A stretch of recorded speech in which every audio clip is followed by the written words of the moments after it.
Hi friends, welcome back. Today I'll bring you a new true crime stories. But before we begin, don't forget to like, comment, and subscribe if you like today's stories.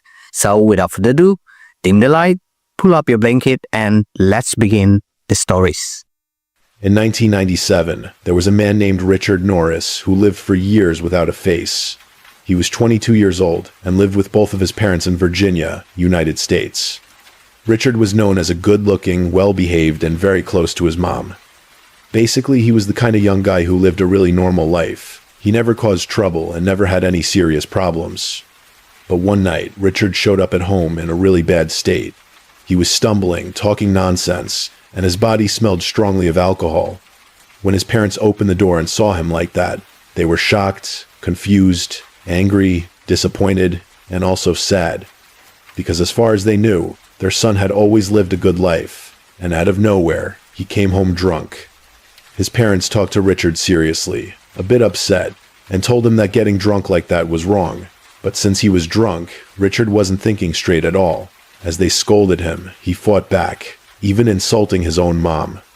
His mom couldn't take it and slapped Richard, hoping he would come to his senses. But he was still drunk. Instead of calming down, Richard lost his temper, and he ran to the storage room to grab his father's shotgun. While he was still drunk and barely able to stand, Richard was messing with the gun and accidentally pulled the trigger, and the worst part was that the barrel was pointed straight at his own face. His parents ran to the storage room when they heard the gunshot. They found Richard on the floor, his face bloody and split open. They panicked, thinking he was dead, but when they looked closer, they couldn't believe it. He was still alive. Knowing Richard's condition was serious, his parents hurried him to the hospital. The doctor on duty said that besides being in critical condition, Richard had lost his teeth, his nose, part of his tongue, and half of his face. Because of that, he also lost his sense of smell and taste. He literally didn't have a nose or a tongue anymore. The doctors and surgical team tried to stabilize him, doing whatever they could to put his face back together. Sadly, even though Richard survived, his face was completely destroyed by the gunshot. After leaving the hospital, Richard became very insecure. He used to be good-looking, but his face had changed. He avoided people and isolated himself in his room. He even asked his parents to move. He didn't want to live in a crowded area anymore. His parents agreed, and they moved to a quiet mountain area with very few neighbors. In their new place, Richard finally started going outside.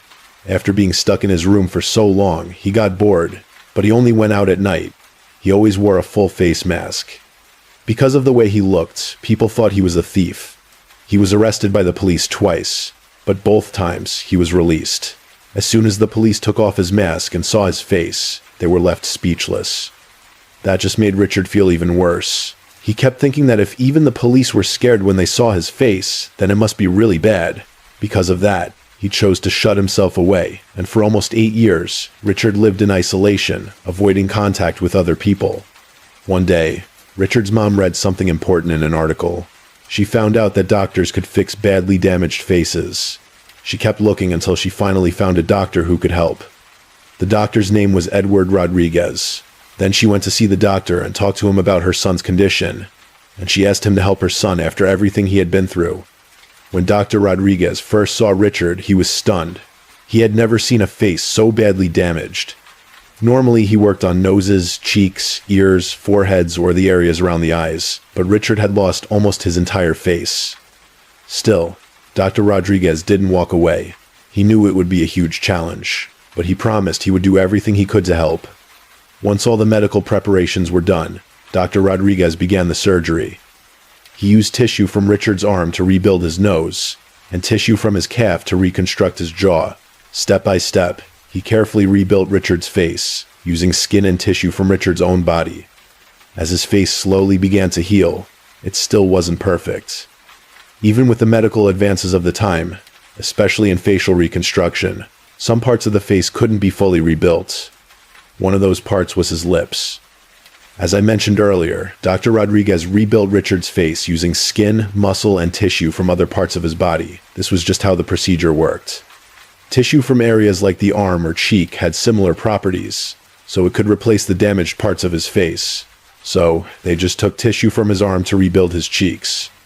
You could say that reconstruction of Richard's face was like taking pieces from his own body and putting them back together where they fit. The only part they couldn't swap was his lips. There's really no other part of the body that looks like lips. So even though Richard's face was starting to take shape, he didn't have any lips. His mouth was basically just a hole, enough to breathe, eat, and drink. You could say the whole facial reconstruction procedure hit a wall at his lips. A few months later, while Dr. Rodriguez was reading medical news and journals, he found an idea that had never been done before. It was called a full-face transplant.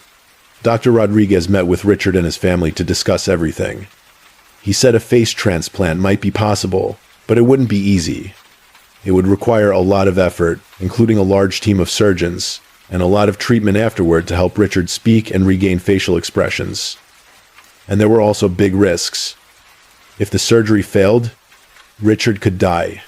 And if it worked, he would have to take strong medicine for the rest of his life so his body wouldn't reject the new face. The problem was, because of the medicine's side effects, he might not live more than 10 years.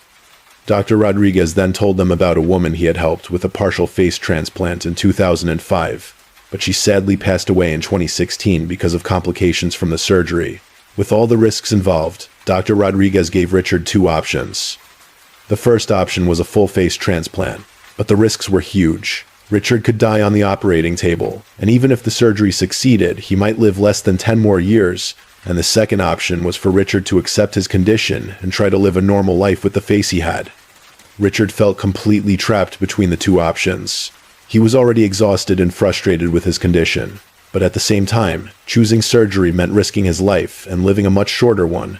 With nothing left to lose, he made his choice. Richard agreed to the full face transplant, accepting every risk that came with it. Even so, the next challenge was finding a donor. They needed someone whose face could be used for Richard. The donor had to match Richard's facial structure, skin color, blood type, and other details. Usually, a donor would come from a close family, but of course, his mom or dad couldn't tay their faces. Richard didn't have kids or siblings who could be a match either. Even if a family member was a match, the donor still had to be someone who had passed away. There was no way Dr. Rodriguez could take a face from someone who was still alive. Finding a donor who was both willing and a good match for Richard was extremely difficult.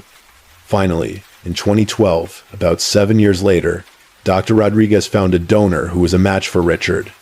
The donor was a 21-year-old U.S. Navy soldier named Joshua Ersano. He had been in a fatal accident and suffered such severe brain damage that he was declared brain dead. His body was still alive, but his brain had stopped functioning. When Dr. Rodriguez reviewed Joshua's medical records and compared them to Richard's, he realized they were a match. This meant a face transplant could actually be possible. Dr. Rodriguez then asked Joshua's family for permission. He explained that Joshua had already passed away and suggested that his face could be used for a transplant to save Richard's life. The family was shocked, especially Joshua's sister, Rebecca. She felt uneasy. Transplanting internal organs like a heart or lungs might be okay, but a whole face was unimaginable. Even so, Dr. Rodriguez had a backup plan. He explained that Joshua, as a Navy soldier, had actually written a will giving permission for his body to be used for medical purposes. Still, even with the will, Dr. Rodriguez knew he would need the family's approval. Then Dr. Rodriguez brought the two families together, and for a while, it was just the weight of loss, pain, and hope in the room. But conversation full of emotion.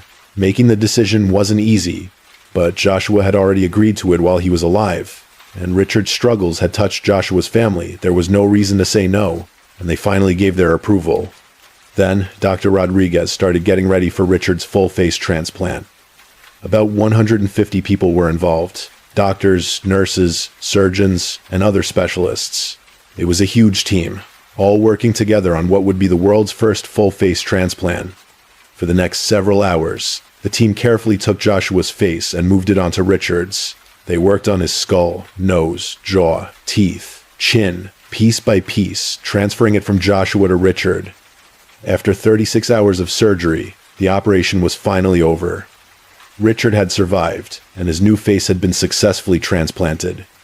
His family burst into tears of relief and joy. They couldn't believe he had made it through. Joshua's family, especially Rebecca, couldn't hold back her emotions. Seeing her brother's face on Richard, she felt as if he had come back to life. even in another person's body. The two families grew very close after this. They still keep in touch until today, and Dr. Rodriguez continues to support Richard as he recovers from the surgery. Remember how Dr. Rodriguez said during the briefing that if the surgery worked, Richard might only have less than 10 years to live? Well, it turns out he's outlived that. As of May 2025, Richard is still alive. That means it's been about 13 years since the surgery. In a recent interview, Richard shared that he's doing fine. The medications he's been on were very strong and damaged his kidneys, so he had a kidney transplant, but overall he feels healthy. Story 2. In 1909, Kate Teal was described as quite the character. She lived in St. Louis, Missouri, in a house that was divided into several apartments. The room that she rented was in the rear of the house on the second floor. This room was somewhat desirable because it had a short balcony attached to it. Mrs. Teal was well known in town as quite the drinker. She lived where she did because there was a sleever's saloon just across the street. She would go over to the saloon several times a day and fill her bucket with beer. Then she would carefully carry her bucket back to her room to spend the next couple of hours drinking. Once the bucket was empty, she would return to the saloon to fill her bucket again. A few months before this, Mrs. Teal would be joined at the hip by her husband, Samuel Teal. They loved each other about as much as they loved drinking. Sam was quite a bit older than Kate, and he died of natural causes. Distraught, Kate propped Sam up in a chair next to a fire, and then put herself in a 4-day drunk stupor before reporting her husband's death. She told officers then that she knew that he would be buried in a potter's field, and that it really bothered her. If you don't know what a potter field is, then that's okay. A quick explanation would be that it's a place where a city or county would bury someone with no money. It was done at the city or county's expense, which was done very cheaply. After her husband's death, Kate's main companionship came from 2 small dogs that she had taken in. They were both very noisy, and she let a friend take one of them. The other was a small brown dog that she loved very much, despite how loud the dog constantly was. Now, we already established that Kate was quite the drinker. So on Friday, June 4th, 1909, when Kate failed to come out of her room to go and get a drink at the saloon, Mary Lucca, who lived across the hall, became worried. Kate's dog had been barking nonstop all night and now all day, and there were no signs that Kate had been up and out, so Mary knocked on Kate's door. She waited for an answer and got none, except the now very excited barking from the small dog. Mary then tried to enter the room, but the door was locked. So Mary decided that she would try another tactic. Next door to Kate's room was a vacant room. It was unlocked. She entered that room and then went out on its balcony, which was connected to Kate's balcony. She climbed over the small railing that separated the 2 balconies, and she then went over and peered through the window into Kate's room. What she saw, she would never forget. Kate was in bed, face up, and was a bloody mess. She was obviously dead, and Mary ran to alert the police. When officers arrived, it was Sergeant Smith with the St. Louis Police Department who was the lead detective on the case. He tried to enter through the bedroom door, but still found it locked. He then forced his way into the room and was immediately attacked by Mrs. Kate's small brown dog. Sergeant Smith took out his baton and hit the dog hard enough to cause it to yelp and flee from the officer. It took refuge under the bed, where Mrs. Kate Teal was lying dead. The room was a complete mess. The contents of the closet were pulled out, and there was refuse all over the room. Mrs. Kate was lying face up on her bed. She was covered in blood and was clutching a butcher knife. It first entered the officer's mind that Kate might have taken her own life, but upon further investigation, he noticed that the blood was coming from 2 stab wounds that were very narrow, not large like the butcher knife was. Also, the butcher knife was clean. Not a drop of blood was on it. Kate's body was taken to the morgue, where it would be examined by a coroner's jury. These typically comprised of several doctors who would all independently come up with the cause of death, and then, in some cases, place the blame on a suspect in the case. Unlike a trial jury, their decision was based purely on what they thought happened, and didn't hear arguments from both sides of the case. From the state of the room, Sergeant Smith didn't believe that this was a robbery. It was apparent from the state of the room that Kate didn't have much. But he also noted that the room appeared to have been searched. The other tenants in the home were Mary Lucca, Mike Michenica, and 12-year-old Eva Dayton. They and their families who lived in the home were all arrested and brought to the police station for questioning. By the time they got everyone to the station, officers had learned that Kate Teal had been dead for about 36 hours. This put her death around the early morning hours of Thursday, probably sometime just after midnight. They separated everyone and then questioned them one by one. Officers soon learned that Mrs. Kate's dog had been barking almost non-stop since Thursday. They paid it little mind because the dog was very energetic and would bark at the littlest things. On Wednesday evening, the night before the murder, 3 witnesses walked by Mrs. Kate's room. The door was open, and they all stated that they saw Kate's friend, John DeBorda, sitting with her, and they were drinking beer out of a blue bucket. The bucket was noticeable, because it was not the same bucket that Kate typically carried around and drank from. The 3 witnesses were Mary Lucca, Mike Machenica, and 12-year-old Eva Dayton. Eva was the most notable of the witnesses, not just from her age, but she knew John personally and would have recognized him when she saw him. Officers searched the other tenants' rooms and found nothing that connected them to the crime. One of the things they were looking for was a cufflink. They found a gold cufflink in Mrs. Kate's room, thought to have been dropped by the killer. They sought for its pair as a way of identifying who the killer was. When they found nothing that linked them to the crime, they let the tenants go. At this point, officers learned more about the weapon used to kill Mrs. Kate. It was a very unique knife, about 1 inch in diameter and 12 inches long. Imagine a knife with a blade the length of a standard ruler. It was that long. In these times, knives like these were typically found in animal processing jobs. They were called killing knives because they were long and very sharp and used in the killing process of the animal. Kate had 2 stab wounds, one through her eye that went through her brain.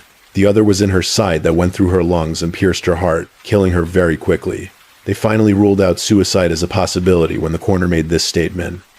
The officer's next stop was to see 24-year-old John DeBorda. John worked at the Tam Brothers glue factory. Now, when I heard glue factory, my ears perked up. Glue has been commonly made from animal parts, especially horses. I did some research on the history of the Tam Brothers glue factory, but never discovered the type of glue they made, and I learned that there was just as easy of a chance that the glue they made was not from animals. The glue factory adjoined the house where Kate was living and had been murdered in. Officers visited and questioned John DeBorda for some time at his house. He denied any wrongdoing and was actually surprised to hear of Kate's murder. Officers searched his home and found a coat with some stains on the sleeves. They thought it might be blood. They then found the blue bucket that 12-year-old Eva Dayton described. They took it and the stained jacket as evidence and arrested John on the spot. A second suspect was also arrested. A man by the name of Charles Alwins was also taken into custody when he was reported to have been telling people around town about the amount of money that was in Mrs. Kate's room. Townsfolk thought this to be suspicious and turned him in. When interviewed, they found out that Charles, who was a porter for the saloon that Kate frequented, did a job for her 3 weeks before she was murdered. She needed a screen door hung, and she paid him to do it for her. When she paid him, he swore she pulled out several large bills out of a jar and silver. She paid him what was owed, and then she put it back from where she got it. Charles had a pretty solid alibi for his whereabouts at the time of the murder, so he was not really a suspect when this was found out. But they wanted to know if he told anyone about this money that he saw, and he told officers that he did not. But Charles let the police know who did know about the money, and they told anyone who would listen. It was Kate herself. Before her murder, Kate spent her time, when not drinking, talking about herself and how much money she had. Detectives always believed that this was a lie because she used a watch that was handed down to her as collateral for loans all the time. She often pawned the watch to make ends meet. Also, the main source of income was from her wealthy brother. He sent her money to keep her going, and he never sent her more than what she needed, because he knew she would just spend it at the saloon. Many others around town would come forward to say that Kate told them that she had a lot of money. Days after the discovery of the body, police let John DeBorda go. It was found that the stains on his jacket were not blood, and that being in the room hours before the murder didn't equate him as the murderer. Now, when researching this case, I looked to see if John DeBorda had ever been arrested after this, and someone by the same name was arrested over 20 years later in Iowa. But upon further investigation, I found that it was not the same John DeBorda. This person was a lot younger and spent a lot of time in and out of jail. This case would be continued to be investigated, but it was never solved.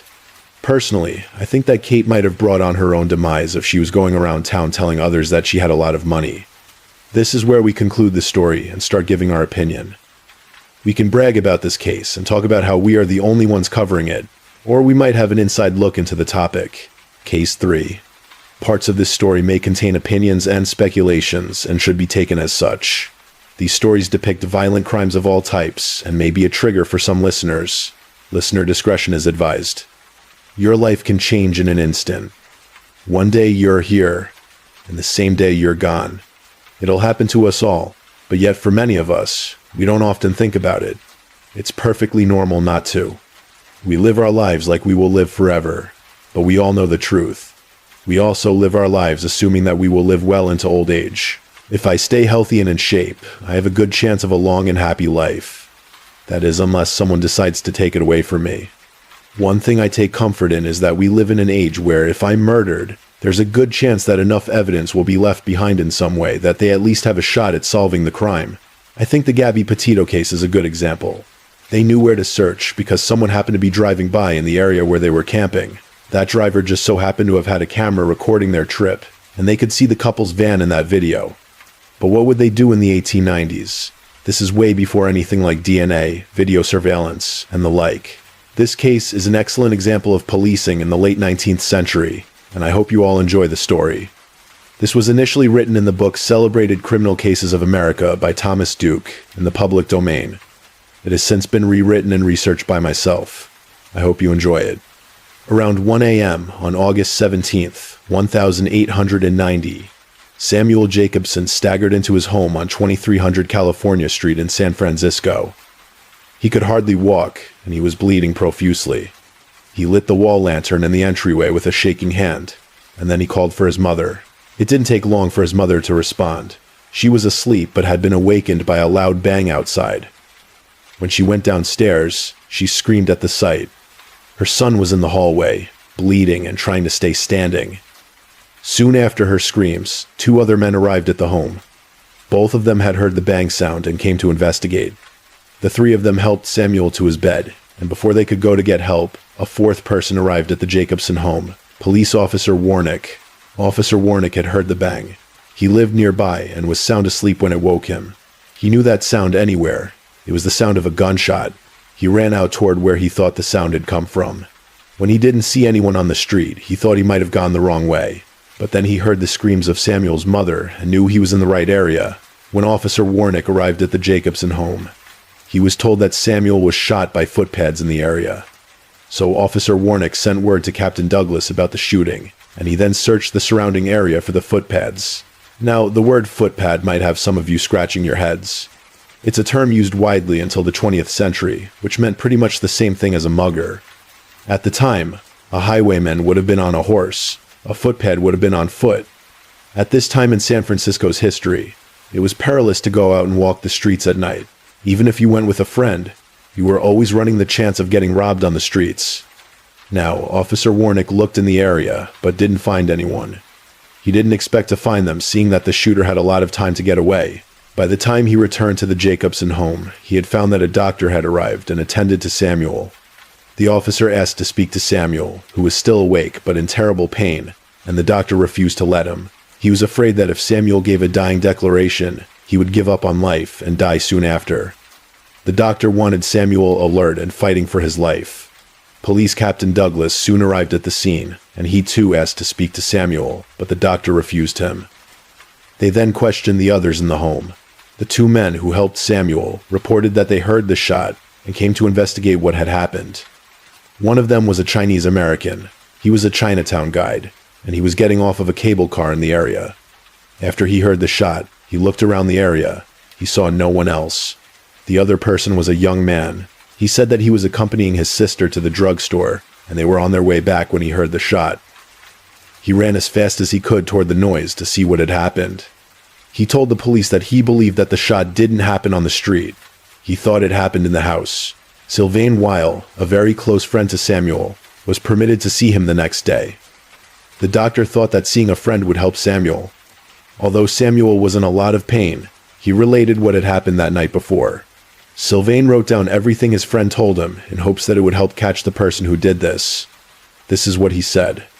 I had just jumped off a California streetcar at 12:30 and was about to turn into my gate when 2 men got in front of me, and one of them cried, "Put up your hands." I thought it was a joke being played on me by one of my friends, and being somewhat nearsighted, I grabbed one of them in fun. Just as I did so, the other man called out, "Give it to him, Bill." The man whom I was grabbing then put a pistol to my side and fired. I have had no trouble with anybody that I know of, and know no reason why anybody should have shot me. He then went on to give vague descriptions of the two men. One was short, and the other was tall. He couldn't give much since they were both wearing masks. When Sylvain left, he knew that this would probably be the last time he talked to his good friend. Samuel was not looking well and was in a lot of pain.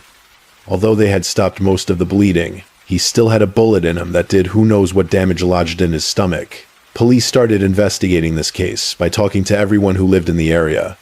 Canvassing the neighborhood is a great starting point, because it was still believed that this happened on the street, and if so, someone might have witnessed the crime before, during, or after it happened. Detective Bohan was assigned to the case. He wanted to speak to the cable car conductor to see if he had witnessed anything. The conductor would be working that night, and he would talk to him then. The detective also spoke to Mr. Hickox, who was a janitor at Cooper's Medical College. Mr. Hickox stated that he was on his way home and was in the area of the crime just before it happened. He saw two men in the street's lamplight just ahead of him. He was worried about them because he did not notice them before, and this area was pretty well lit. So, unless they quietly exited a house and made no noise doing so, he believed that they were in hiding and only had just come out. Luckily, he didn't have to approach the two men. Mr. Hickox lived in a house just up the street from them, and he quickly entered and then gave the two men little thought until he heard the gunshot minutes later.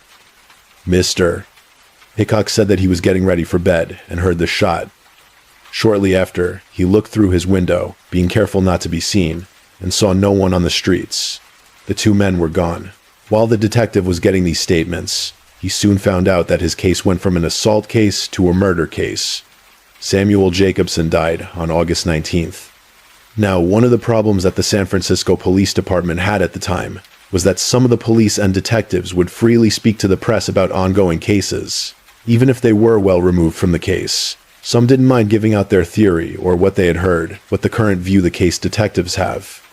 In this case, several officers and detectives began tossing out ideas about suicide, murder from a rival, and that his family was in on it.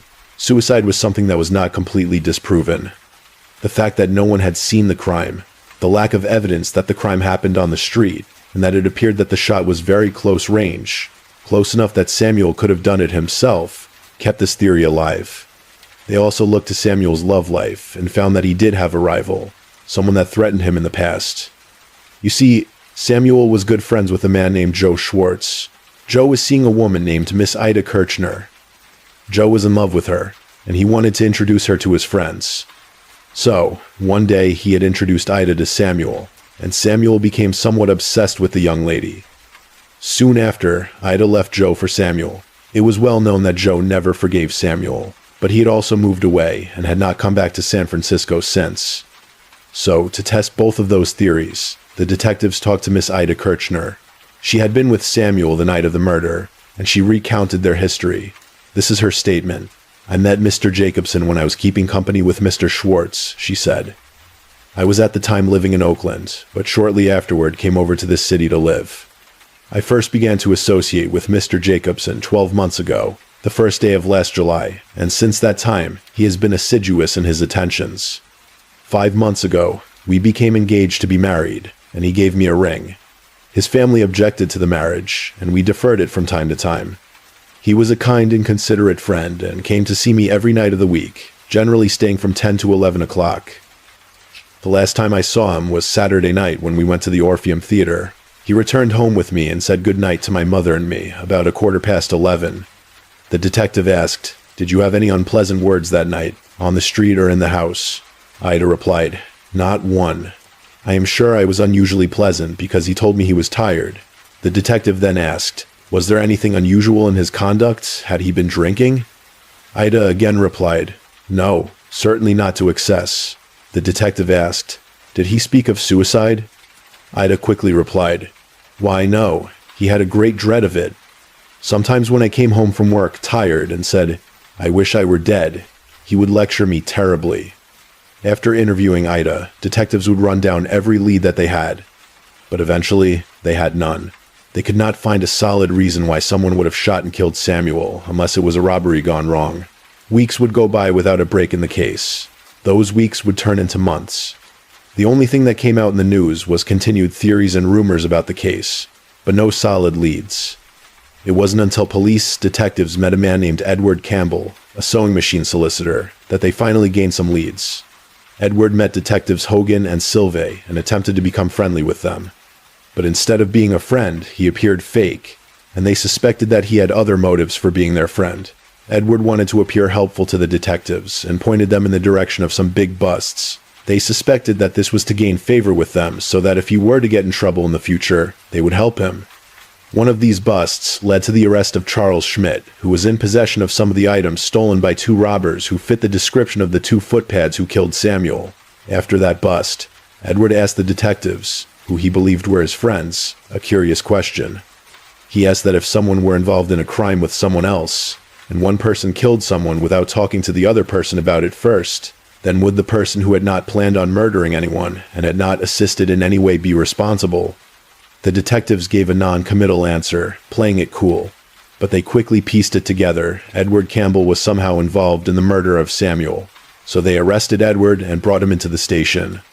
Samuel refused to speak about the crime, but from the talk earlier, they were convinced that he had not committed the murder, but he knew who did. So, in exchange for confessing, they offered Samuel immunity for the murder. That deal was too good to pass up, and Samuel confessed. This is his confession. In May 1890, I was sent out with Sidney Bell to canvass for the Singer sewing machine. We became confidential, and Bell suggested that I assist him in robbing belated pedestrians. After some hesitancy, I consented, and we executed several jobs successfully. On the night of August 17, I met Bell at my home, 235 Clara Street, and we traveled out through the Western Addition. Bell showed me a .32 caliber revolver and a policeman's club loaded with lead. Throughout the entire evening, I protested against robbing anyone, and Bell became provoked at me.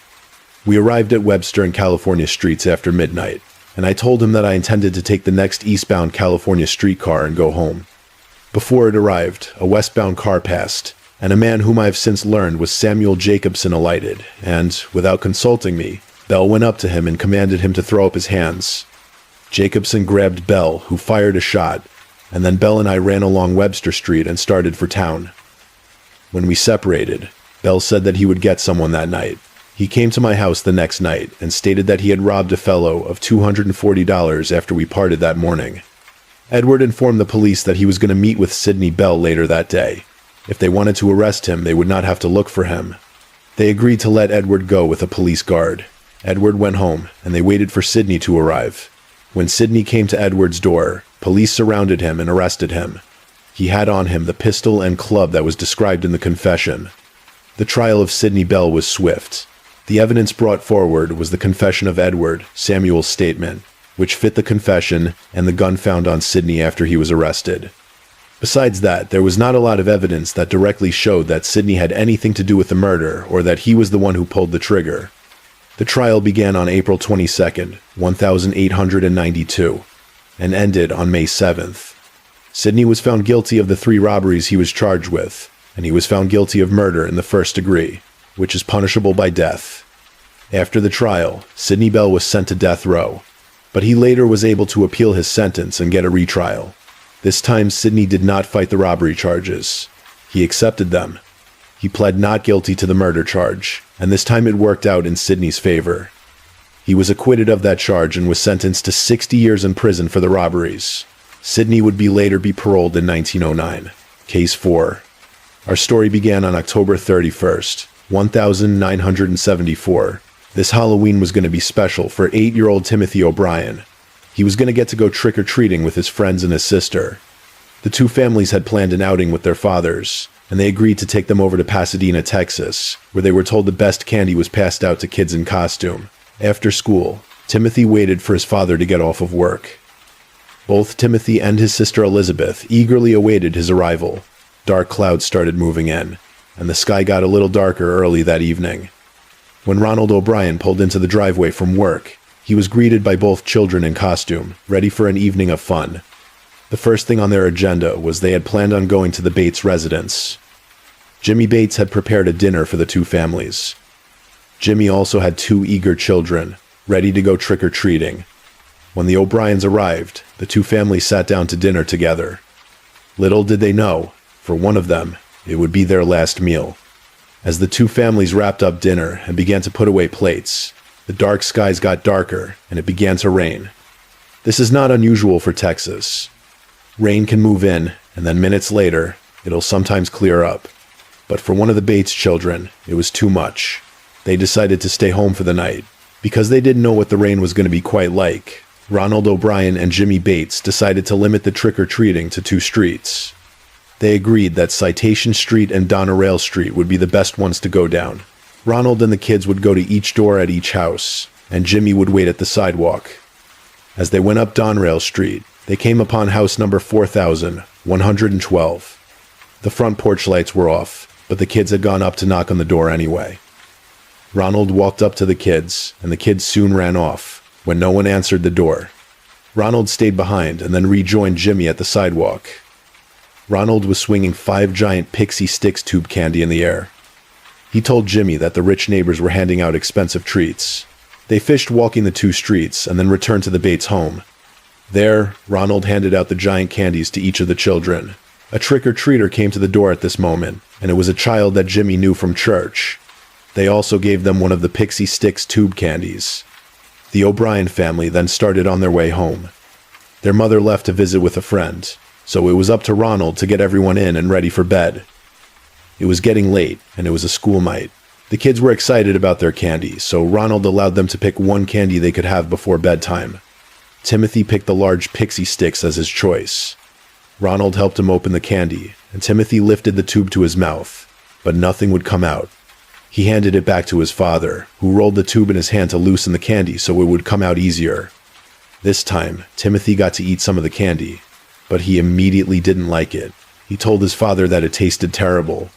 So, Ronald grabbed a glass of Kool-Aid and let Timothy take a drink to get the flavor out of his mouth. Shortly after, Timothy began to get really sick. He started to throw up, and Ronald took him into the bathroom. As he did so, Timothy started to become unresponsive and began to go into convulsions. Ronald quickly dialed 911, and an ambulance was to their house within minutes. They had been parked nearby, and this was considered an excellent response time. They got Timothy to the Southmore Hospital, but it was too late. By 10:40 p.m., Timothy died for what was, for now, an unknown reason. It didn't take doctors long to figure out what had happened. From what Ronald could tell them, they knew it sounded like Timothy was somehow poisoned, and the likely source was the candy they received while trick-or-treating.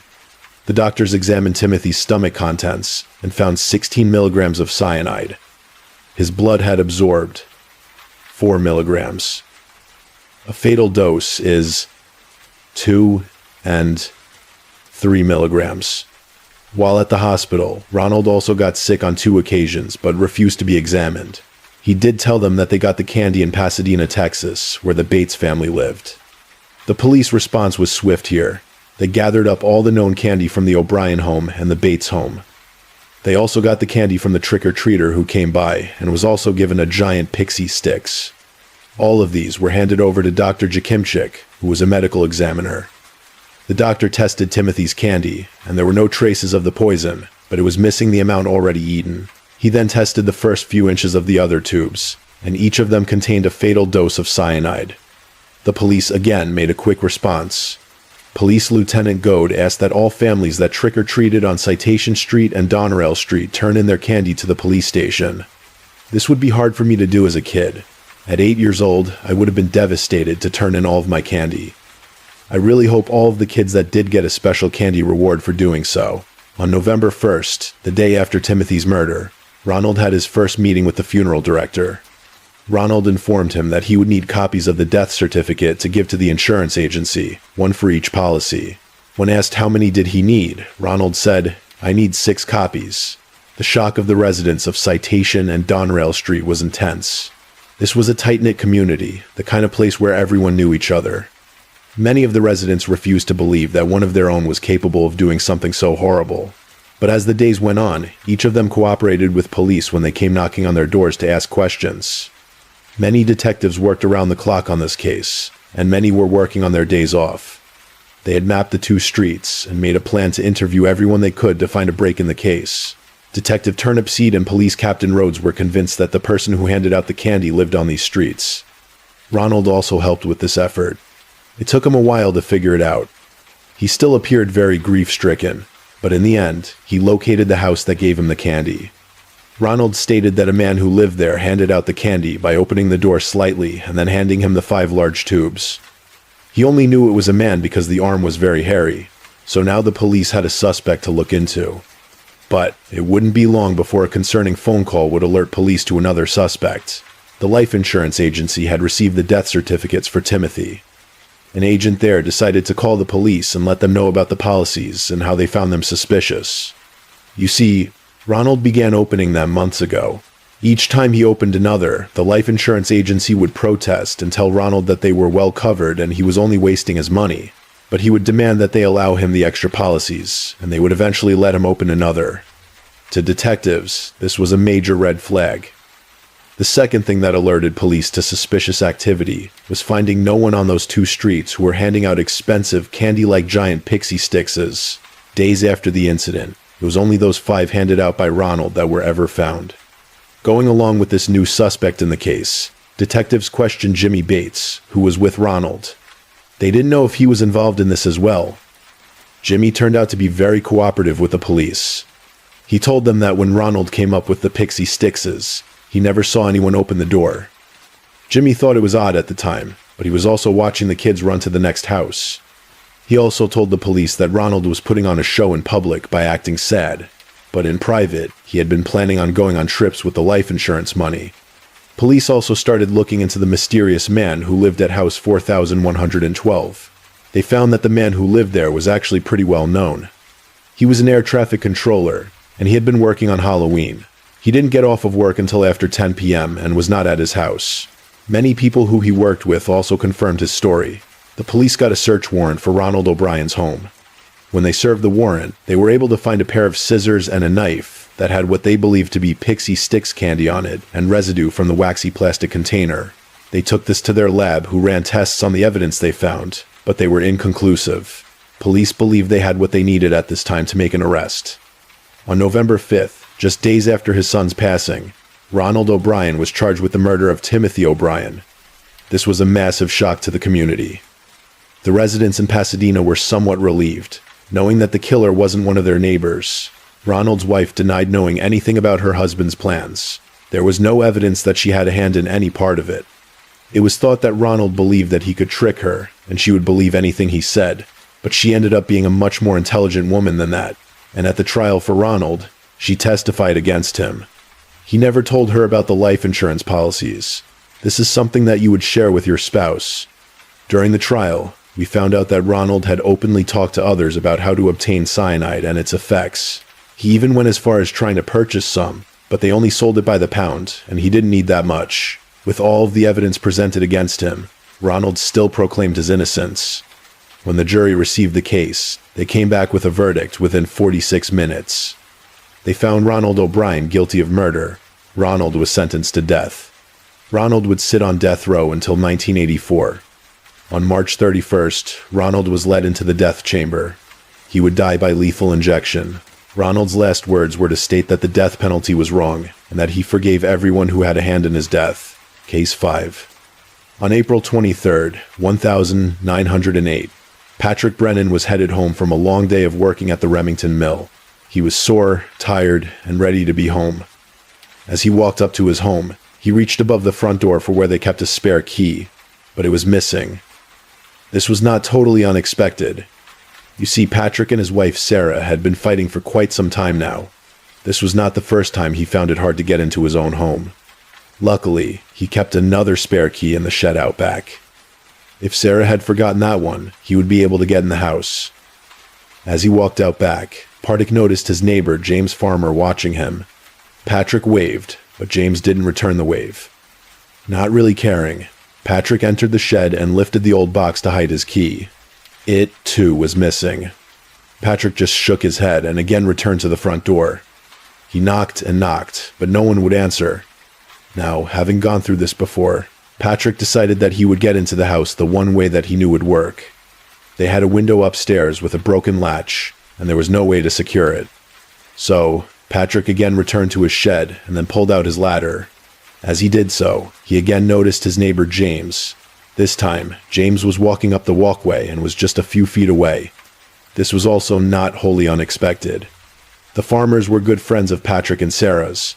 They had become close since the farm moved into the rundown house next door. If there was trouble at the home, Sarah probably told the farmers about it. The two greeted one another, and James told Patrick that Sarah had left town to stay with relatives. Patrick knew that things were terrible between them, but not this bad. Then James told Patrick something that it looked like he was almost afraid to say to him. He said that some months back, Sarah and his wife Mary Farmer had worked out a deal on the sale of the house. The deed had been transferred, and the agreement was now complete. Patrick was now homeless. After recovering from the shock of being told that not only has your wife left you, but she also sold the house from out of under you, Patrick then started to question things.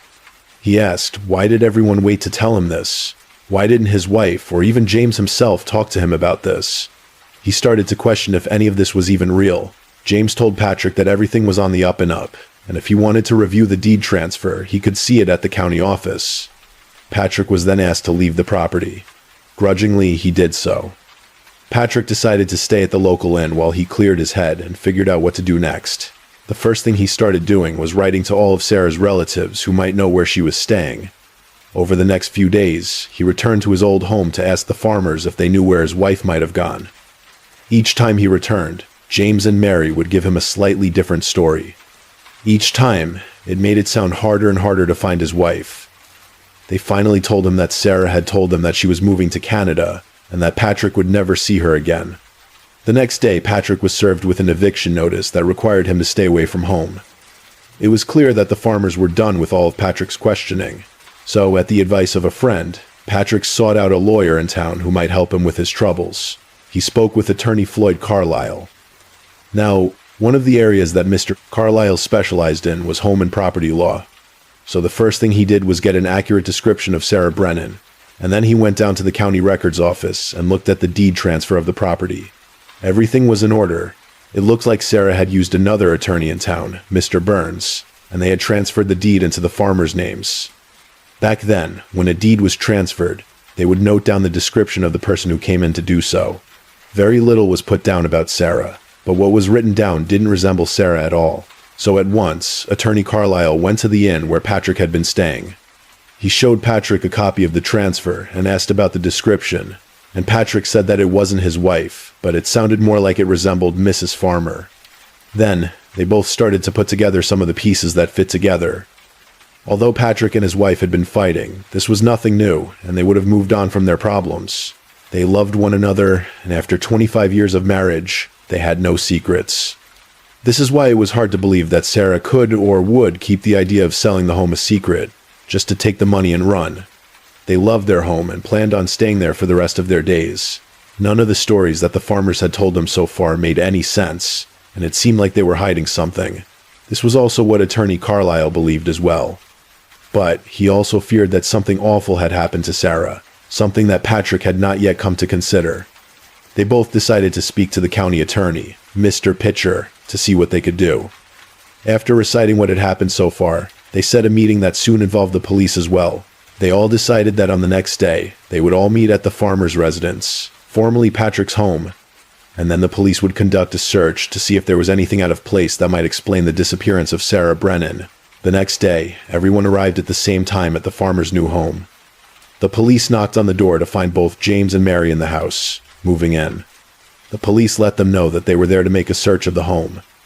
James didn't seem to mind, but Mary seemed nervous. Room by room, each area was searched. The one thing that they noted down that was odd was that all of Sarah's belongings were still in the home. Her dresses, clothing, and luggage were all where she kept them. If she were leaving, she would have taken them with her. Besides that, they didn't find anything else. Upstairs, one of the officers asked for help. He had found a trunk in one of the back rooms that was used for storage. It had an odd smell and was locked. When asked for the key, the farmers stated that they had lost it long ago. The officer then went out and retrieved an axe. When he returned, he immediately began breaking into the trunk. As he did so, a horrible smell filled the room. When the lid was opened, they found Mrs. Sarah Brennan, chopped up and squeezed into the trunk. Right away, James Brennan denied knowing what was in the trunk. He then looked to Mary, who looked panicked, stricken, and she began to blame James for the murder, but almost as soon as she said it, she regretted it, and then confessed that she had been plotting this all along, and that her husband didn't know of the murder.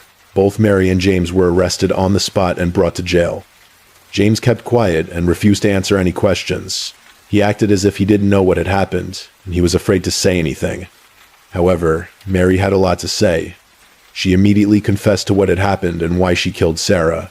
Mary told the officers that they had lived next to one another for years, and that over the last few months, she started coming up with a plan on how to steal their neighbor's house.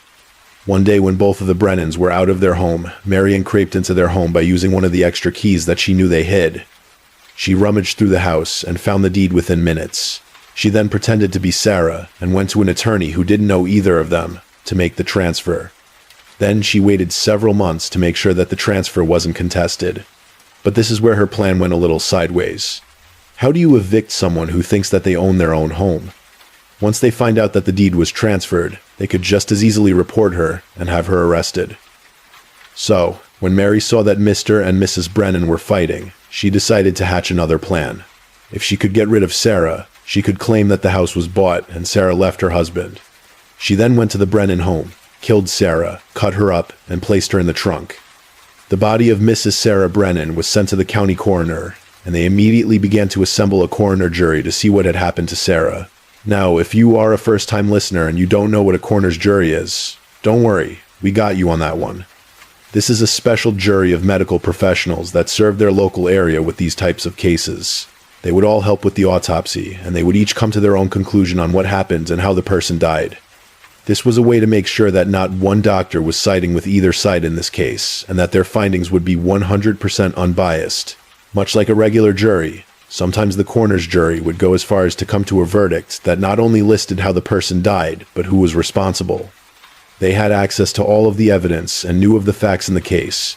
So, in this case, they found that Mary Farmer had struck Sarah Brennan on the head with an axe. This instantly killed Sarah, and she likely didn't feel much pain. They handed this information over to the authorities to decide if they would indict the Farmers for murder or not. Taking this information, the county attorney had no trouble indicting both James and Mary for the murder of Sarah Brennan.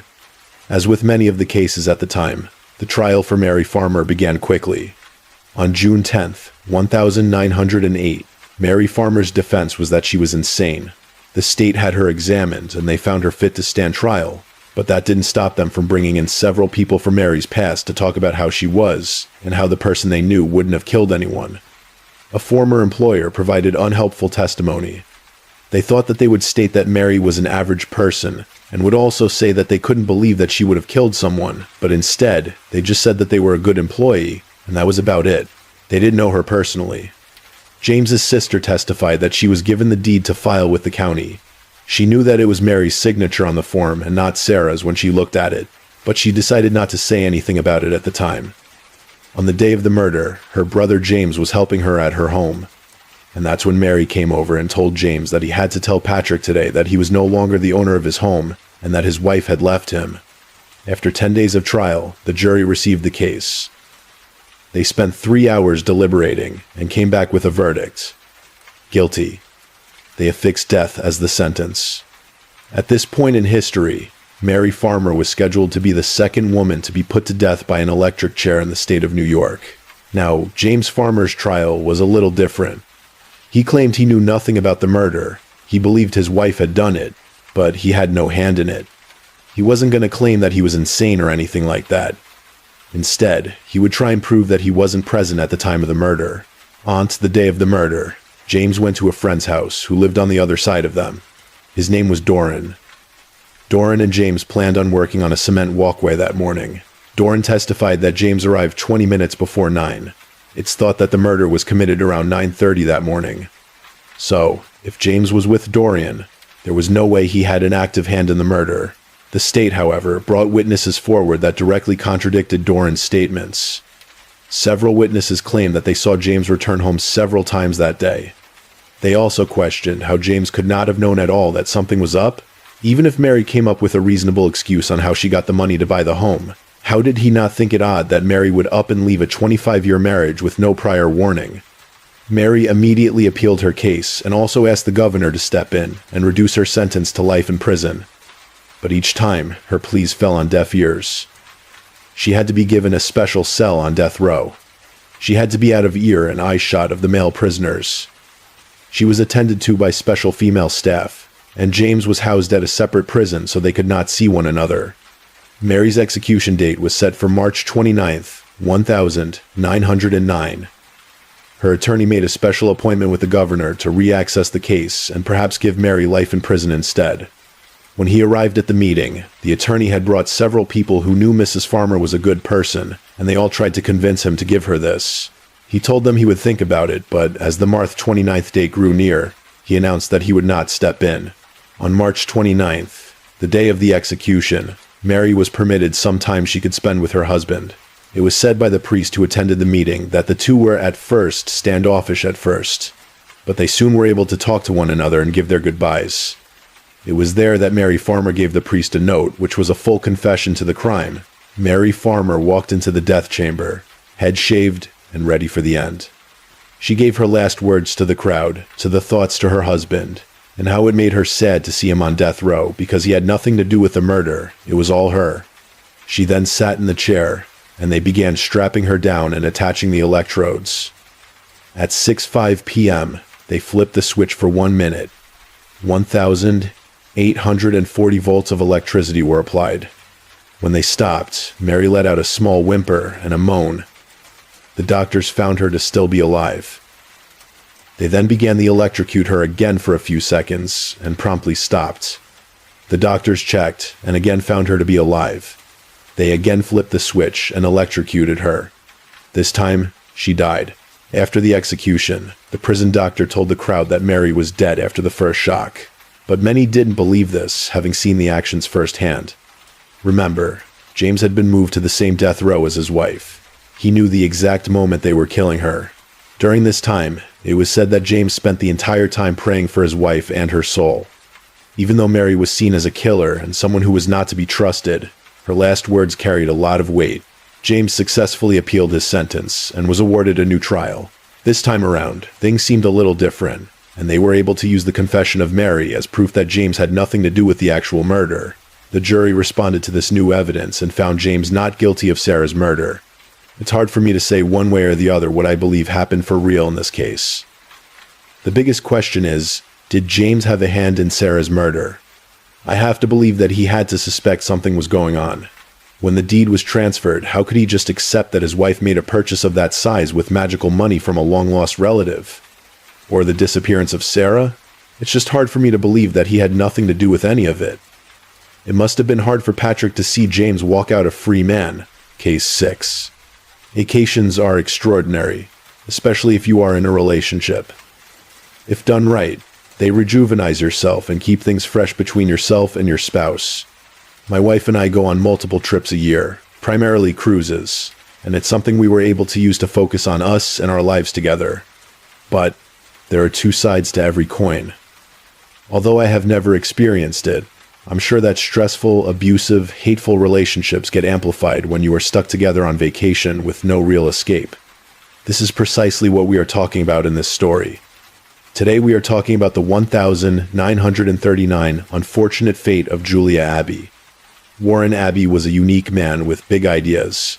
He lived in Louisiana and grew up working on a farm, so he decided that being a farmer was how he would live his life.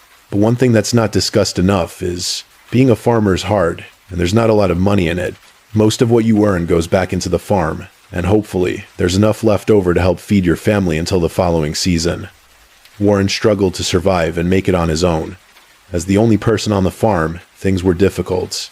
So Warren decided that he would do what he could to continue farming his land and get help from those around him who also wanted to make money. So Warren started a cooperative farming plan. He and the other farmers would work together to help farm their crops. Together they would be able to plant more produce than they would when they were working alone.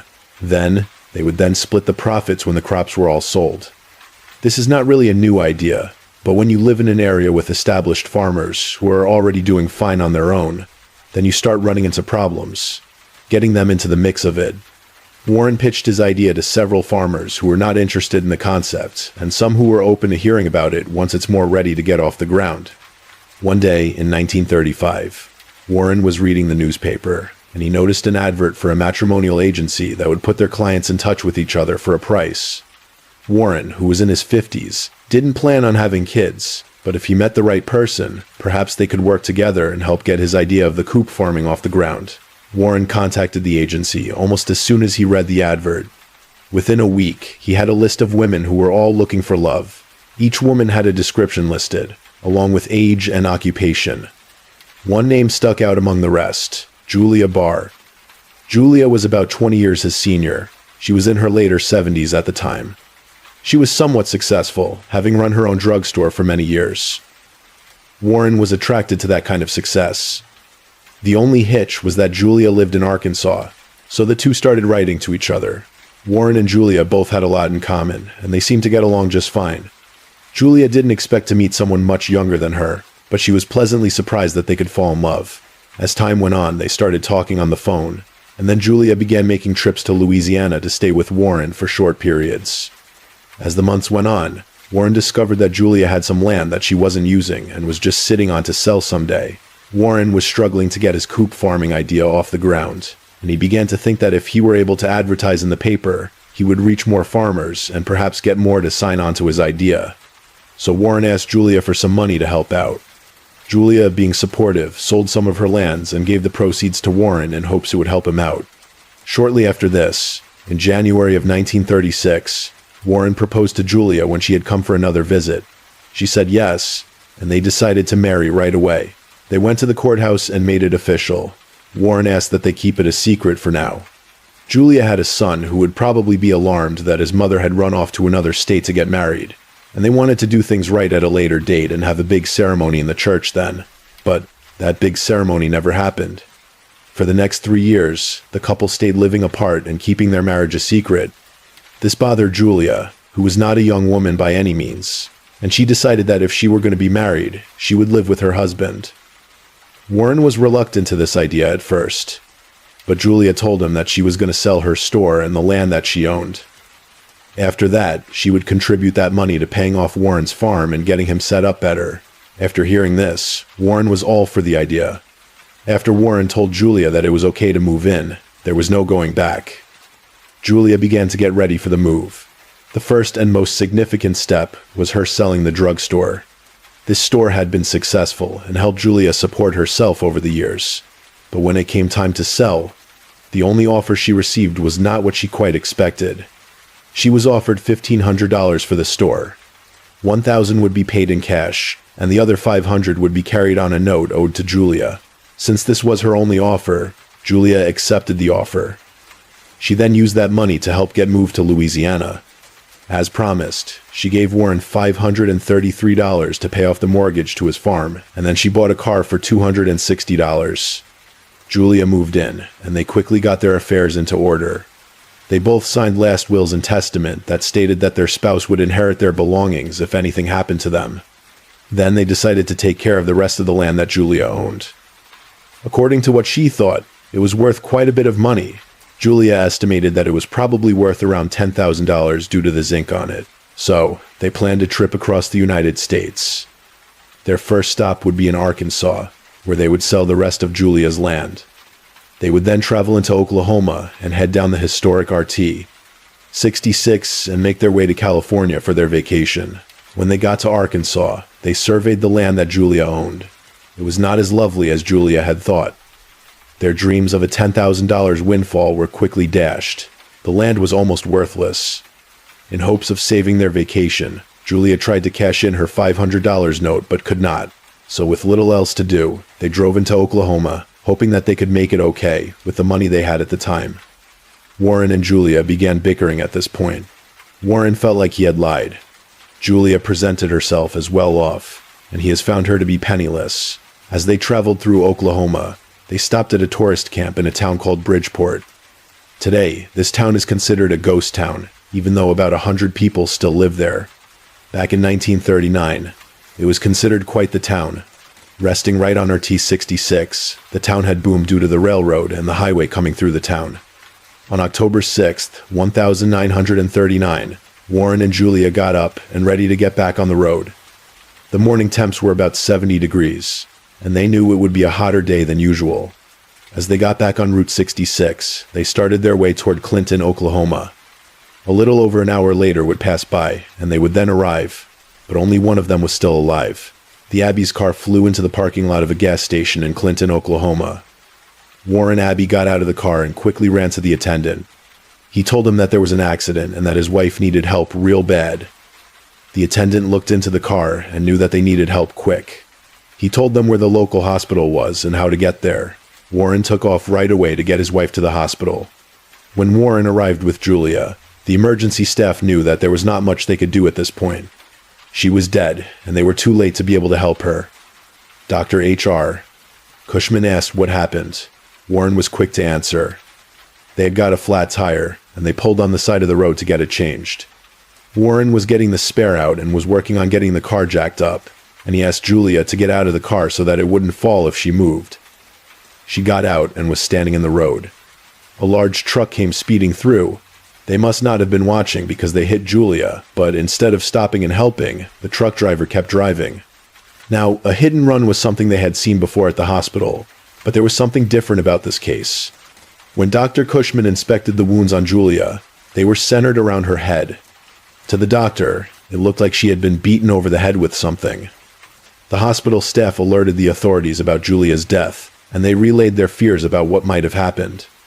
Officers arrived at the hospital and brought Warren into the station. Warren repeated the story about the truck coming and hitting Julia. He said that the vehicle didn't stop and knew he had to get her some help. He told the officers where it happened on Route 66, and they immediately went out to see what they could find.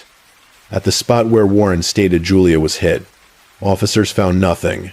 No blood, broken glass, or tire marks that might suggest someone hitting their brakes hard. Nothing. So they walked down the road, one officer heading towards town and the other walking away from town. The officer who was walking away from town spotted something glinting in the sunlight in the distance.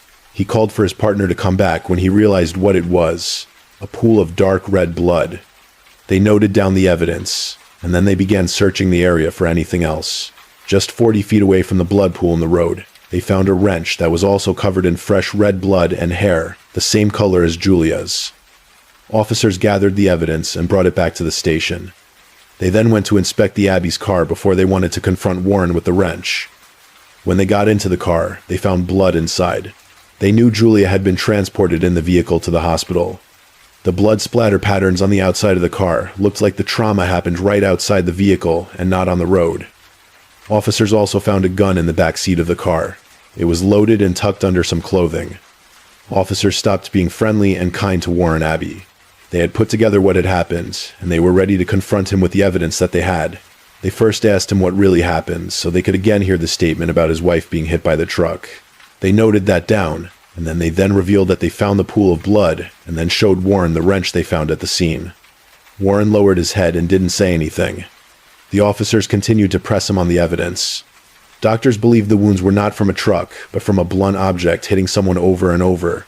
They then talked about the blood splatter on the car. It looked like she had been hit by an object right there and not on the road. Warren finally broke. He began to sob, and he started telling the officers what happened on Route 66. Warren said they were about 10 miles from town, and they were in an argument about money. This had become typical for them.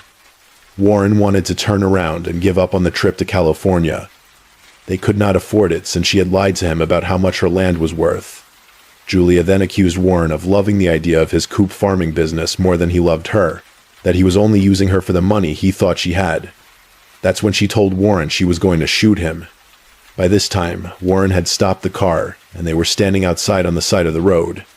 Julia reached to open the vehicle's back seat, but Warren could fight her back from getting the gun. That's when he grabbed the wrench, and he hit Julia over the head with it. Warren told officers it was at this time he completely blacked out. He does not remember hitting her any after that first initial blow. When he came to, Warren freaked out because he realized that he had killed Julia. He threw the wrench off the road, and then he went back to Julia, out to see if he could do something to help her. As she lay there, bleeding out, he realized that she was either dead or close to it. There was nothing he could do. That was when Warren said he came up with the story of his wife being hit by a truck. He thought that it was a believable story. Officers immediately arrested Warren Abbey for the murder of Julia Abbey. Warren Abbey would have several days to think over what he wanted to do in court. He was arrested on October 6th, and his arraignment was October 11th. When he was brought in front of the judge, Warren was asked what his plea would be. Warren said, "Not guilty." The trial was set for December of the same year. Warren hired attorneys Mitchell and Mitchell to defend him. Now, I had to do a little digging to find more information on Mitchell and Mitchell, and I found a book titled The Chronicles of Oklahoma. I have cited it as a reference because it contains a lot of helpful information on their firm. Mitchell was a former district judge in the state of Oklahoma. When he stepped down from that position, he opened his own firm with his son, Norris Mitchell. They took on cases where people needed help but couldn't pay due to the Great Depression. Instead, they took payment via barter. They also liked to take on issues that seemed very difficult, like the one with Warren Abbey. It was already known from Warren's statements that he planned to argue that he had gone temporally insane when he beat his wife to death. The first thing the attorneys tried to do was get the venue changed for the trial. Warren's actions and confessions were all written about in the local paper. It would be hard to find anyone who didn't already know about the case to be a juror. That motion was denied by the court. The judge believed that because Warren and Julia Abbey were from out of state, no one had anything against them because they didn't know them. Yes, some jurors might have read the story, but that was not enough to change locations. On December 12, 1939, the trial began. The state opened by calling several witnesses to the stand that saw firsthand what had happened to Julia and its aftermath. They set the scene before the murder and had the gas station and campground attendant in Bridgeport, Oklahoma, testified that he saw Warren and Julia leave early that morning. He saw nothing out of the unusual. Then they called the gas station attendant in Clinton, Oklahoma, to tell his story of how Warren Abbey quickly flew to his station, asking for directions to the nearest hospital. They called the doctor who examined Julia and pronounced her dead. He described the wounds on Julia and how he knew that she was not hit by a truck. They then showed a photo of Julia to the jury. The defense argued this would create a bias towards Warren, but the judge allowed it. One by one, the jury had a chance to view the photo of Julia, Abbey, and her wounds. After this, the AFI held their part of the story, what Warren had told them and how it didn't match up with what they found. They introduced the wrench into evidence, and then Warren signed confession. The prosecution then wrapped up with their last witness, Julia, Abbey's son, Dr. Austin Barr. Dr. Barr was a successful physician in Arkansas. He was well-spoken and made an excellent witness to how the relationship really was. The doctor explained how much stress his mother was put through keeping her marriage a secret. Dr. Barr was worried that she was being taken advantage of when she started selling everything, but he was also happy that they would be living together after all these years. He broke down and started to cry when he spoke about the last time he heard from his mother and the hope that her marriage would finally be something more. The defense only called two witnesses, Warren Abbey. When Warren took the stand, he started from the beginning of the relationship. He explained how they met through the agency and how they quickly fell in love. How they married and kept it a secret. Julia had lied from the beginning of the relationship. She stated that she was worth over $300,000, and she was about to get even more, but after they were married, he found out that she was only worth a fraction of that. He then explained the road trip and how he wanted to turn around and end their marriage. When he told Julia this, she reached for where the gun was stored and said she would shoot him. Warren explained that he was afraid of his wife and was only defending himself when he struck her over the head. He blacked out after and couldn't remember hitting her further. Warren began to weep and sob through the rest of his testimony. Their second witness was Warren Abbey's first wife. She was a character witness in the defense of Warren. She stated that they only divorced due to general differences. He never struck her or threatened her. She did think he cheated on her, but later found that to be untrue. She didn't think it was in Warren's nature to do something so wrong on purpose. The jury was handed the case on December 16th, and on the 17th, they had reached a verdict. They found Warren Abbey guilty of murder. They recommended death as the punishment. The court accepted and set a date of execution for March 15th that next year. But, as always, Warren was given more time for his appeals. One by one, they were all struck down. Just after the stroke of midnight, on August 29th, 1941, Warren Abbey was led into the death chamber, where the electric chair awaited. The crowd that showed up was only his attorney and several reporters. It was reportedly the smallest turnout for an execution. Warren was asked if he had any last words. Warren then spoke to the crowd. "I just don't think it's right for them to execute me. I'm not a criminal at heart. I am being murdered for an act that was forced on me. My conscience is clear." Warren was then strapped down. Electrodes were put into place. When the switch was flipped, it took 1 minute and 57 seconds to kill him. This case was widely forgotten through time. Warren and Julia Abbey died in a state they never lived in. They both paid the price for their actions. Sadly, Julia was so willing to go along with Warren and his scheming. She didn't leave him when he kept their marriage a secret.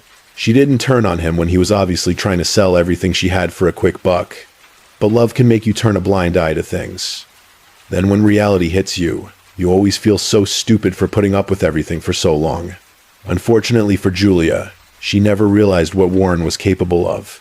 Case 7. He then explained the road trip and how he wanted to turn around and end their marriage. When he told Julia this, she reached for where the gun was stored and said she would shoot him. Warren explained that he was afraid of his wife and was only defending himself when he struck her over the head. He blacked out after and couldn't remember hitting her further. Warren began to weep and sob through the rest of his testimony. Their second witness was Warren Abbey's first wife. She was a character witness in the defense of Warren.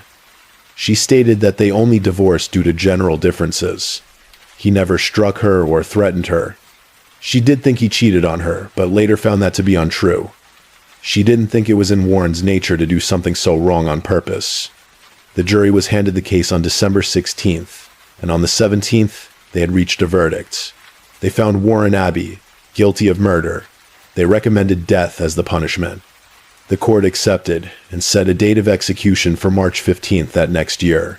But, as always, Warren was given more time for his appeals. One by one, they were all struck down. Just after the stroke of midnight, on August 29th, 1941, Warren Abbey was led into the death chamber, where the electric chair awaited. The crowd that showed up was only his attorney and several reporters. It was reportedly the smallest turnout for an execution. Warren was asked if he had any last words. Warren then spoke to the crowd. "I just don't think it's right for them. They execute me. I'm not a criminal at heart. I am being murdered for an act that was forced on me. My conscience is clear." Warren was then strapped down. Electrodes were put into place. When the switch was flipped, it took 1 minute and 57 seconds to kill him. This case was widely forgotten through time. Warren and Julia Abbey died in a state they never lived in. They both paid the price for their actions. Sadly, Julia was so willing to go along with Warren and his scheming. She didn't leave him when he kept their marriage a secret. She didn't turn on him when he was obviously trying to sell everything she had for a quick buck. But love can make you turn a blind eye to things. Then when reality hits you, you always feel so stupid for putting up with everything for so long. Unfortunately for Julia, she never realized what Warren was capable of. This story takes place in Guthrie, Oklahoma. Ella Myers was 18 years old and described as a handsome, blonde, tall, and stately. If you don't know what stately means, she was dignified in manner and appearance.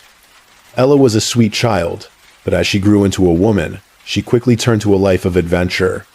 A few years before this story takes place, Ella was caught and convicted of consorting with outlaws. Since this crime happened on Native American land, this was considered a federal crime. For months, Ella was kept in a U.S. Marshal jail way station, designed to house outlaws on their way to a prison elsewhere. Ella refused to tell the marshals anything about the outlaws that she kept as friends, and after some time, they gave up trying to get information from her, and they let Ella go. Through her travels, Ella found her way to Guthrie. In 1896, Ella had become known as a Cyprian. Simply put, she was a prostitute. But if you research the slang of the time of this story, you will also learn that a Cyprian was a high-class prostitute. This fits together well with the description of her being a stately woman. On April 5th, 1896. 18-year-old Ella Myers was found dead by James Whitman, who had slept in the bed right beside her. The night before, they reportedly smoked cocaine together, and James also had a vial of morphine, and he injected Ella with the drug 3 times. Once in the arm, thigh, and in the left side. Officers were notified, and the coroner, Dr. Barker, was brought in. He pronounced Ella dead.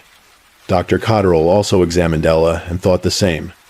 According to what Dr. Barker told reporters, when he had examined Ella, she was severely decomposed.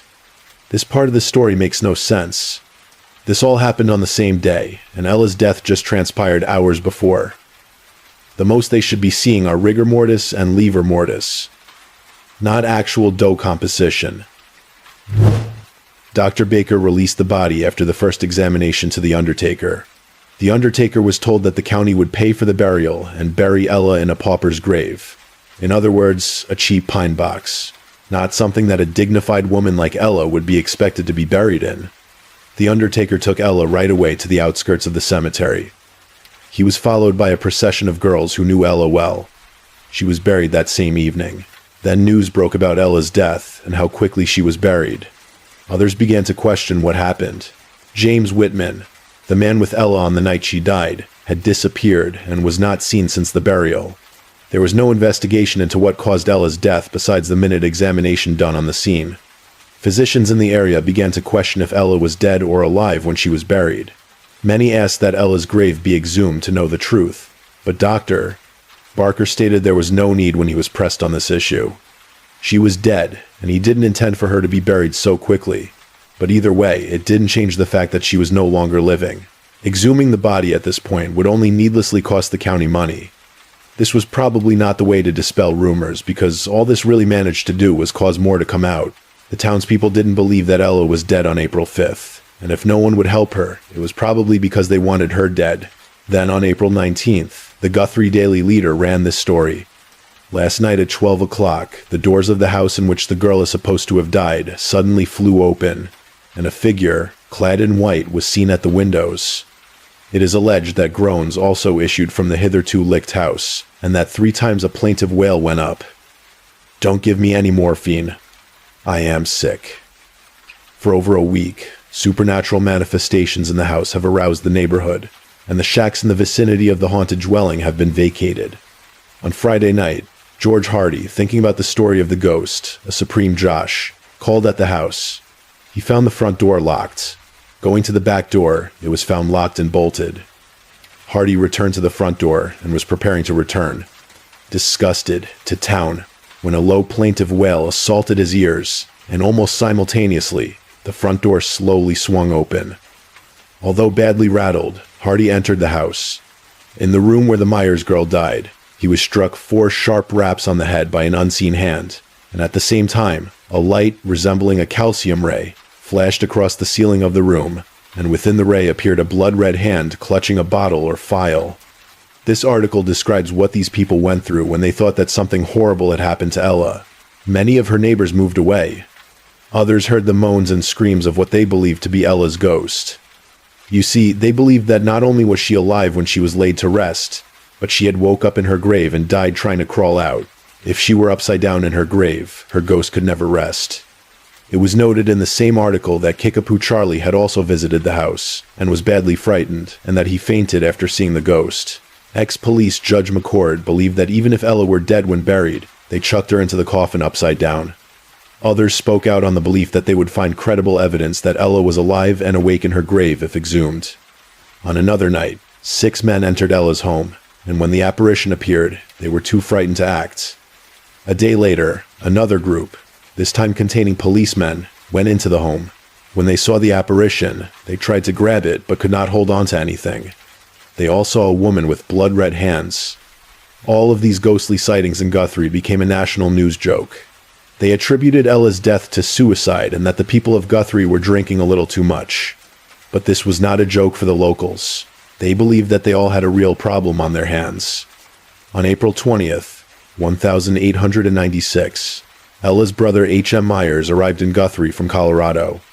He received the state capitol paper, and when he read the unfortunate fate of Ella Myers, he wondered if it were his sister.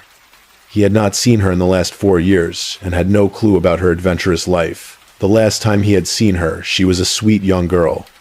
On April 22nd, 1896, Ella's grave was dug up, and they removed the casket from the earth. When it was opened, Ella and in a proper position, and there were no signs that she was alive in the coffin. But another rumor cropped up on the same day. It was suggested that unknown men went into the graveyard the night before and dug up the grave in secret. They repositioned Ella's body, which was upside down, and they removed or replaced any sign of scratches in the coffin. This rumor came so quickly that many believed it to be true. Ella's brother never reportedly bought into the story of Ella's ghost, but that might be because he never saw it.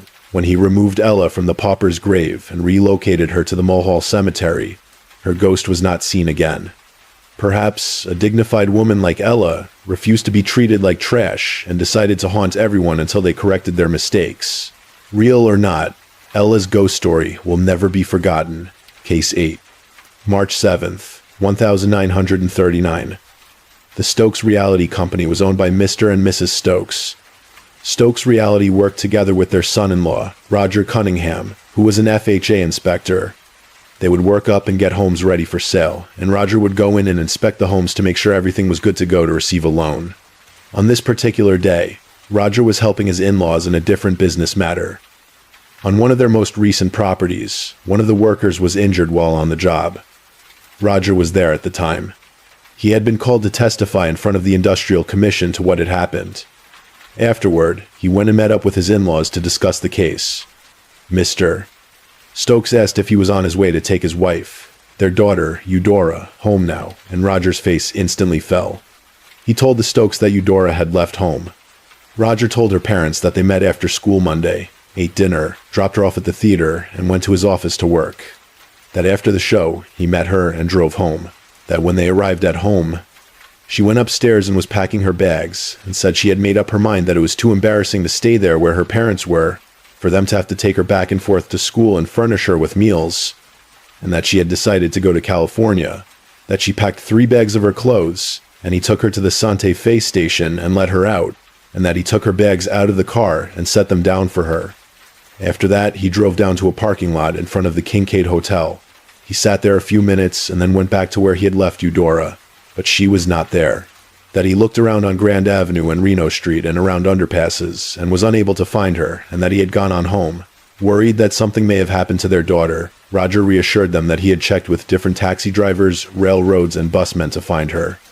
Roger further explained that Eudora had become obsessed with a radio program in California. He believed that she wanted to go and see that program in person, and that he hoped that Eudora would contact them to let everyone know that she was okay. Over the subsequent days and then week, Roger continued to do what he did best. He inspected homes, including one for the Stokes. While he was out doing his job, Roger would call home and ask whether or not Eudora had contacted anyone yet. Each time, she had not. Roger would be downtrodden each time he learned that his wife had not contacted anyone. Mrs. Stokes did what any mother of a missing person would do. She worried more and more about her daughter as time went on. She decided that she would be more proactive in learning what happened to her daughter. She went to the bank where Eudora conducted business, and she asked whether or not Eudora had any transactions since she left town. The teller told Mrs. Stokes that the only activity was a $50 check that had cleared on March 6th, leaving $40 in the account. If she were traveling, Mrs. Stokes believed that she would have emptied the account. Banks in California would have a hard time clearing checks from out of state. Mrs. Stokes then pulled out her family address book. One by one, she contacted anyone and everyone that might entertain Eudora for a short time.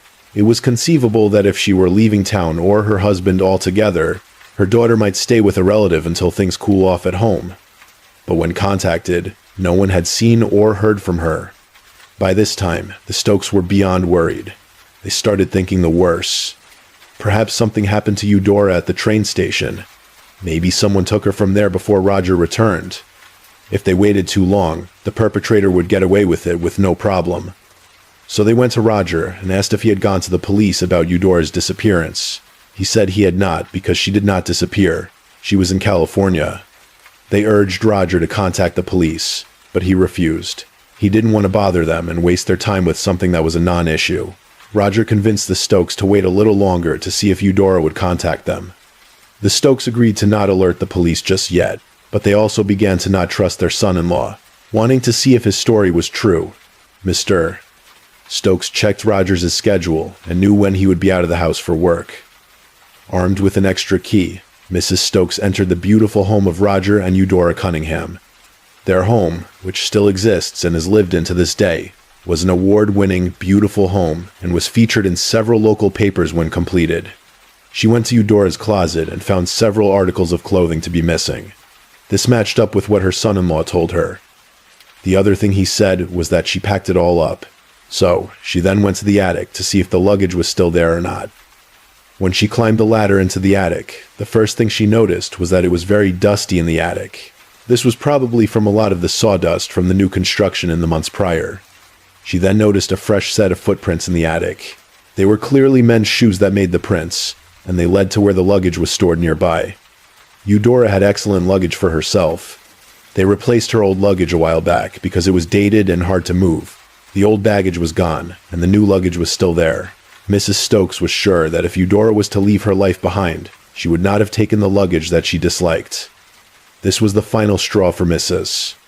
Stokes, and she decided that there were too many things that didn't add up. She went to the county attorney's office about Eudora's disappearance. The next day, Mr. and Mrs. Stokes and Roger went into the attorney's office to discuss what was going on. Roger recounted what had happened, word for word. He changed nothing in his story, and suggested that it was silly to go looking for his wife because she would probably contact them soon to let them all know that she was okay. The attorney took the report and handed it over to the police to investigate. They would look into the train station and see if any witnesses knew if Eudora had got onto the train to California or not. After this, Roger became a little more distant from his in-laws. He didn't want to bother the police with this matter, and they had done just that. He told them repeatedly that it was likely that Eudora would contact them soon, but everyone's patience was wearing thin at this point. On March 18th, 1939, Mrs. Stokes received the thing everyone had hoped for, a telegram from California. It read, "Am getting along fine. Hope you are too. Tell Roger love. And Dora." For a moment, this telegram brought a tremendous amount of relief to Mrs. Stokes, but when she reread it, there was one glaring typo. Eudora misspelled her name. On the telegram, it was Endora, and it spelled Eudora. This was not a typo a person would make when sending a telegram. Fearing that they were being lied to, Mr. and Mrs. Stokes took the telegram to the police station. Officers took the telegram and also thought the misspelling of the name was curious. It also lacked any authentic detail that they might expect from someone who had been out of contact for the last few weeks. So, detectives looked into the telegram. One of the things that they knew right off the bat was where the telegram came from. It went from a substation in Los Angeles. Officers in Oklahoma City contacted the officers in California who picked up the investigation on their end. They sent detectives into the Western Union substation and asked about the telegram. They kept pretty good records and knew that a local man, a Mr. Monty Dillingham, sent the telegram. The officers then checked local records and found where Mr. Dillingham lived. They went to his home and interviewed him there. At first, Mr. Dillingham was reserved with the questioning. He didn't know what was going on and didn't want to get into trouble, but he told them everything when they told him this was about Eudora missing and needed to know about the telegram. The day before, Mr. Dillingham received a letter from his old friend, Roger Cunningham.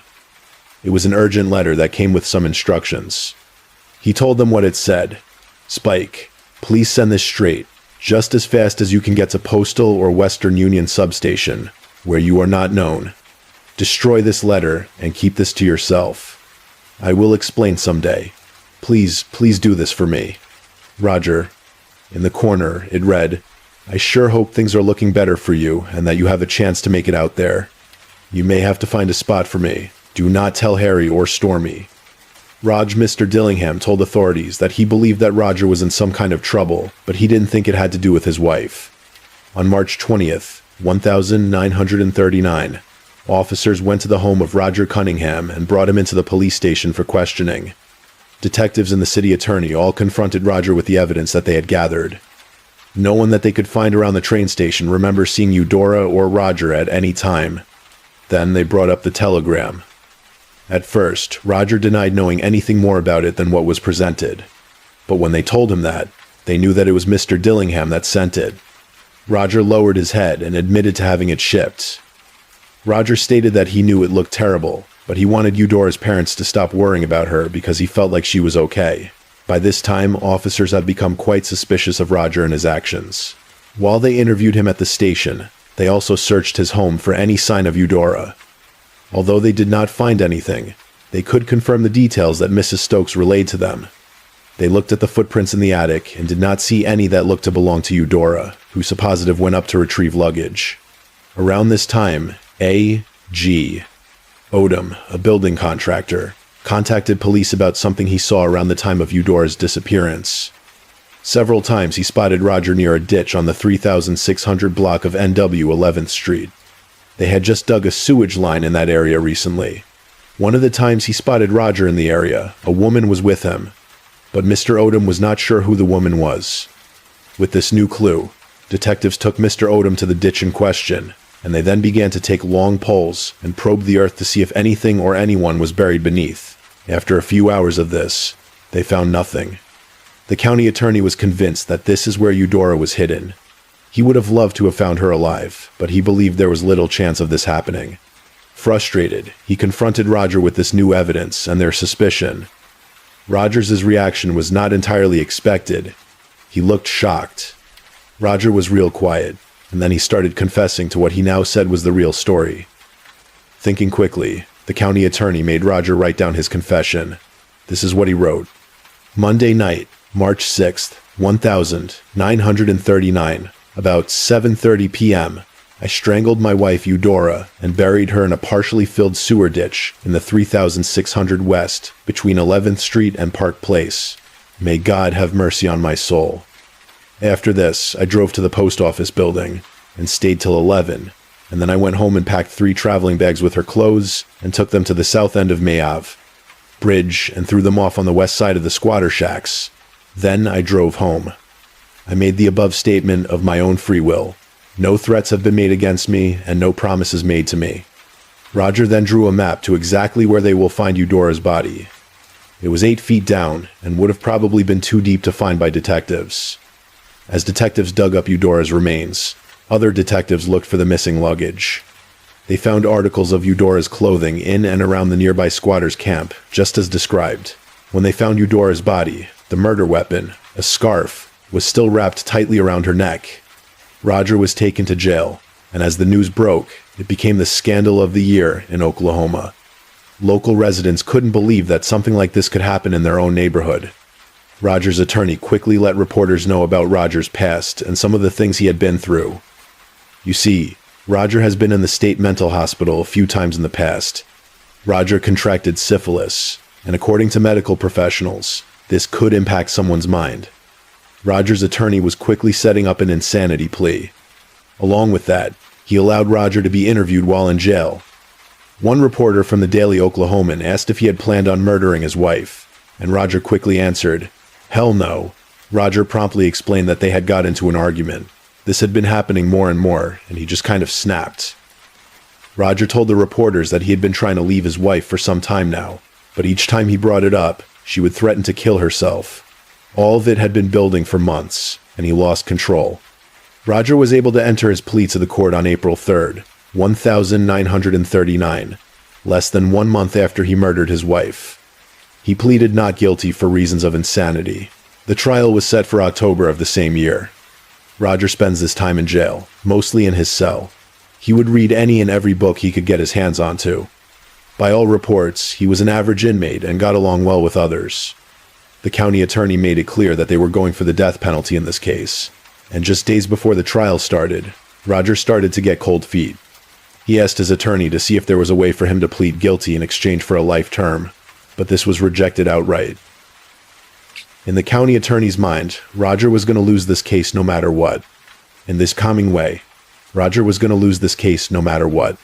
Cutting a deal now would just serve Roger and no one else. On October 23rd, 1939, the trial began. The county attorney, Lewis Morris, opened the trial by calling Mrs. Stokes to the stand. She testified to how they were told about the disappearance of their daughter. Roger was acting as if nothing had happened, and they began to suspect Roger more and more as time went on. At one point, while looking at a home they were building, Roger had driven them right past the spot where he had buried their daughter, and they didn't have a clue. Next, Mr. Odom testified to witnessing Roger around the ditch several times around the time of Eudora's disappearance. After that, they brought in medical professionals who testified that Roger was sane at the time of the murder. They tested him for syphilis, but he was negative on all accounts. They believed it to be true that syphilis can damage the mind over time, but this had not happened to Roger. The prosecution also introduced the telegram and confession into evidence. This removed any doubt jurors may have had about the murder. At each step, the defense tried to paint Roger as this man who was unstable and capable of doing anything. He is not in control of himself at times, and that there was nothing Roger could have done to stop himself. They were not going to try and convince the jury that Roger was innocent, but what they wanted was for Roger to have the chance to live out the rest of his life in jail and not receive the death penalty. The defense begged the jury for mercy. There was no reason for Roger to kill his wife. They loved one another, but something snapped in Roger, and he was no longer in control. They then described what it was like to be put to death in the electric chair. How a person would have to be shaved so that the electrodes would make contact with the skin. He described prison life on death row, and that they would be condemning a man to an unreasonable fate. The jury was given the case, and they quickly came back with a guilty verdict. The punishment would be death. Roger was immediately taken to death row. Roger's attorney tried for a retrial and appealed the decision, but the higher court didn't see any reason to change the verdict. On November 15th, 1940, Roger Cunningham had been prepared for execution. His hair had been shaved, and he ate the last meal of venison steak, scrambled eggs, and toast, jelly, and coffee. At midnight, Roger was brought into the death chamber. They asked if he had any last words, and he shook his head no. They strapped him down, and just a few minutes later, he was dead. The outcome of this case was debated for many years. Some medical professionals believed that Roger's past was enough to show he was mentally unstable and should have served a life sentence. Over time, this case was all but forgotten in Oklahoma history.